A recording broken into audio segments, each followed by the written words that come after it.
ದೊಡ್ಡ ಲೇವೆಲ್ಲ ನಾ ರೈತ ಆದರೂ ರಾಯಲ್ಲ ಹೆಗಲಿಗೆ ಯಾವತ್ತು ಟಾವೆಲ್ಲ ನಾ ಹಳ್ಳಿ ಹುಡುಗ ಹಗರಿಲ್ಲ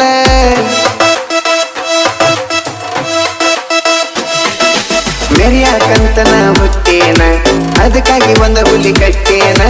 ಎಲ್ಲರೂ ಟ್ರ್ಯಾಕ್ಟರ್ ಅಂತಾರ ನಾ ಅದಕ್ಕ ಟೈಗರ್ ಅಂತೇನ ಹಾರಣ ಬಡದರ ಹಾದಿಗೆ ಬಾರ ಹರಿಗಾಡಾಕ ಹೋಗುನು ನಿಮ್ಮ ಅಪ್ಪ ಒಪ್ಪಿಗೆ ಕೊಟ್ಟನ ಇಬ್ಬರು ಮದುವೆಯಾಗುನು ಬೂದ ಗುಂಬಳಕಾಯಿ ಹಂಗ ಐತ ಹುಡುಗಿ ನಿನ್ನ ಬಣ್ಣ ಇಷ್ಟ ಚಂದಿದ್ರ ಅಕ್ಕ ಅಂತ ಕರಿಬೇಕ್ಯಾರ ನಿನ್ನ ನಿಮ್ಮವ್ವಗ ಸೇಬು ಹಣ್ಣ ತಿನ್ನಿಸಿ ನಿಮ್ಮಪ್ಪ ಹಡದ ನಿನ್ನ